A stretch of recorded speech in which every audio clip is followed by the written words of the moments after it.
Good afternoon. My name is Shalini, Jinoy, a sophomore majoring in medical and molecular biology, running for president, and I'm here with Arnaud, Seyer, running for vice president, so copy paste. I'm also a sophomore majoring in medical and molecular biology. Today we want to tell you a story that may resonate with you, which is also why we are extremely glad to see each of you sitting here showing support and love.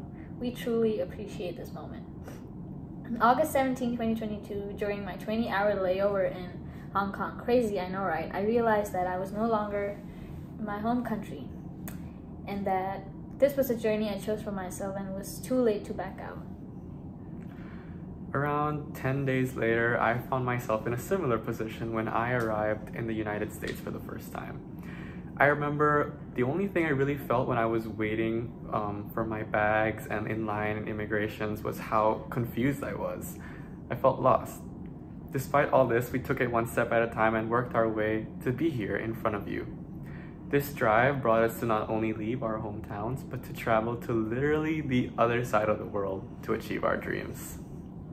I'm here today and I'm lucky to say that I recognize so many people sitting in front of me. I'm grateful to know that there are people like me who want to do big things and don't know how to. Like, yes, tell me about the cadaver labs.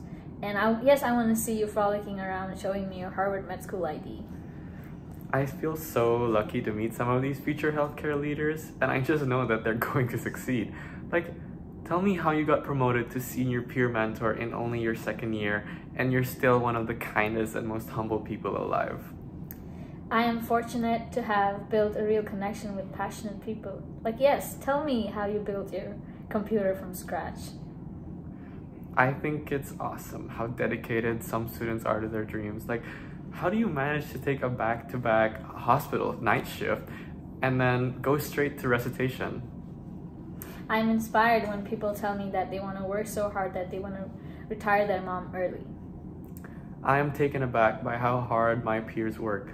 Like, tell me how smart you have to be to manage to get a recommendation letter from an organic chemistry professor. I am proud to be in a community where students discuss big things like ending world hunger. What do you mean you want to become an epidemiologist? You're only 18. But we aren't always studying here. I mean, we sure do a lot of it. But I love knowing the best ways to unwind after a stressful day. Like, enough about exams. Let's rant about League of Legends or play me a song on your guitar. All of us at MCPHS want to make ourselves proud. We want to become stellar professionals in our chosen healthcare field, which is why we want to talk about goals and aspirations.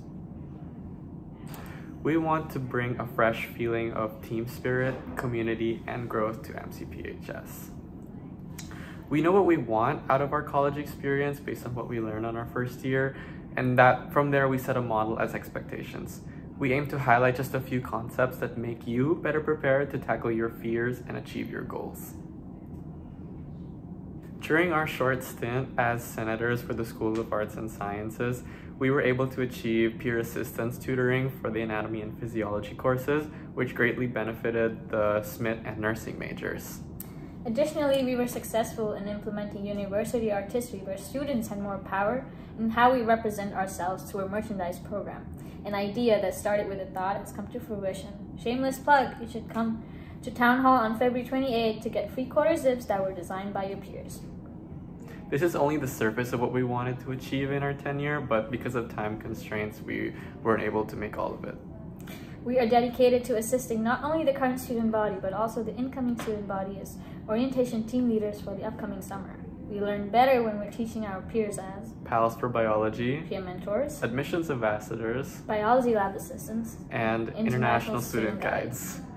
We love to spend our time being around people because only then does work not sound like work, and we get to learn from each other.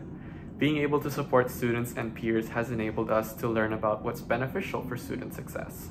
We have peers telling us how life is not easy, how some of us have issues with FAFSA, health insurance, off-campus housing, and even family problems. We know life is complicated and being ambitious comes with a cost, and that it's extremely hard to balance academics with an outside life.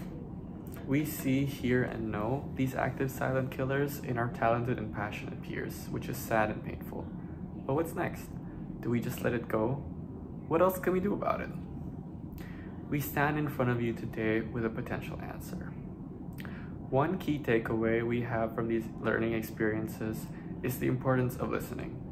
Every situation is going to be different in some way, which makes it impossible to have a one-trick solution.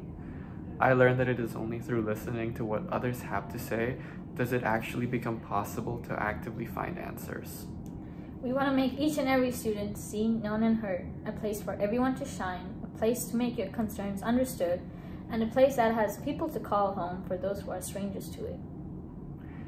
We need you in this with us when we say we want to make fulfilling dreams easier and make it accessible for everyone who is trying. Here are a few things that we want to make possible for all of us. Take it here. 1. Initiate collaboration within MCPHS and make room for opportunities. Carbon health is a really accessible thing that students have access to. It's right in Treehouse, and allowing student internships there will implement an on-campus employment opportunity for clinical experience, and since it counts as on-campus, it will be beneficial for international students. We also want to initiate collaboration with the Student Financial Services and Payroll to create guidelines that support and protect our student employees and leaders.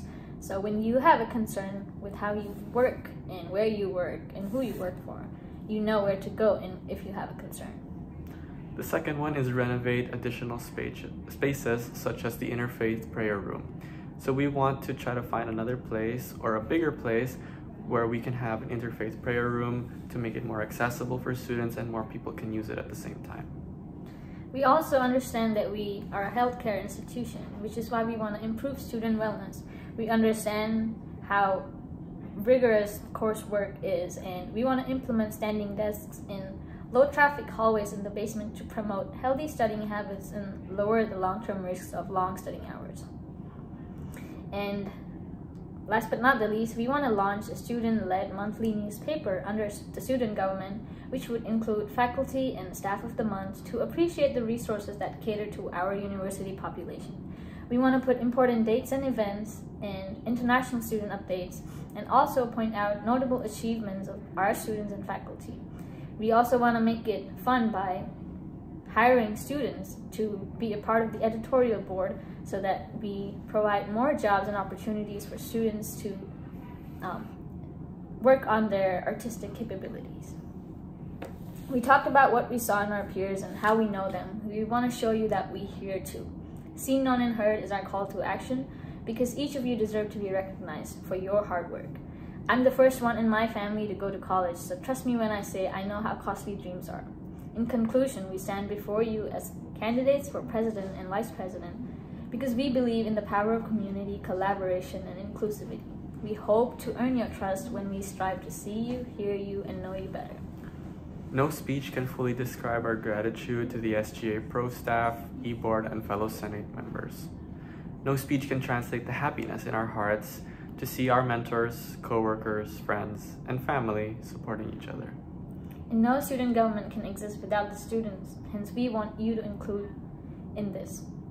Our dream is for our success, here to become our shared legacy. Thank you.